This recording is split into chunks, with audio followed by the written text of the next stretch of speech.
turakeneye ko Imana itujijura, kujijuka tukava mu bujiji bw'ibitari byo twakiriye tubayemwo, tukinjira mu muco w'ibiri byo dukwiye kumenya no kwakira. Imana ihabwe icubahiro.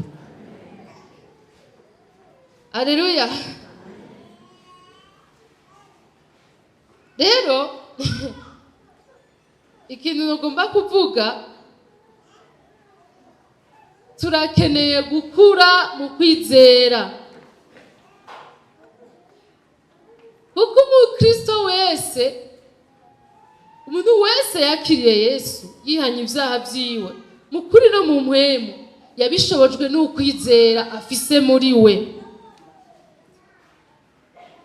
Ariko urashobora guca utaha ubwira abantu uti yemwe jewe ndagowe, jewe numvise nta abandi bashinga, nukuri jewe sinizera. Oya, urizera, ahubwo kwizera kwawe ukeneye gukumenya, kandi ukamenya n'ingene ukubungabunga kugira ngo kuve ku rugero rwako ruto gushike ku rugero runini. Imana idufashe cane. Urafise ukwizera rero yewe muntu w'Imana, kandi yewe muntu urondera Yesu, urafise ukwizera kuko Yesu mu bisanzwe nta namwe ahagaze nk'umubiri.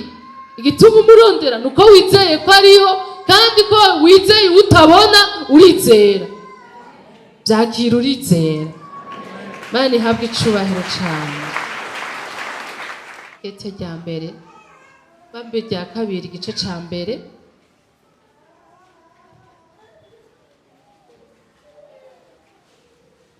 Gice ca mbere mu gete rya kabiri rya Yohana mu murongo wa mbere.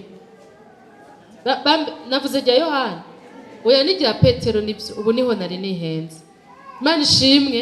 Reka ndabisubiremwe neza. Igete rya kabiri rya Petero igice ca mbere umurongo wa mbere.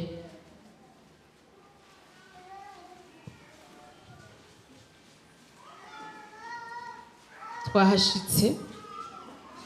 Simoni Petero, umugurano wa Yesu Kristo kandi intumwa yiwe, ndabandikiye mwebwe abahawe ukwizera kw'akabura rugero kungana n'ukwacu, muguheshejwe n'ukugororoka kwa Yesu Kristo, niwe Mana yacu n'umukiza. Imana ishimwe cane. Amen. Mwahawe ukwizera kw'akabura rugero kungana n'ukwacu. Amen. Ijambo hari umunsi twigeze kurisangira ko ukwizera Imana yaduhaye ariko akundi nyene Petero yari afise, ariko akundi nyene Paulo yari afise, ariko akundi nyene Yesu yagendana. Imana yaduhaye kucifise.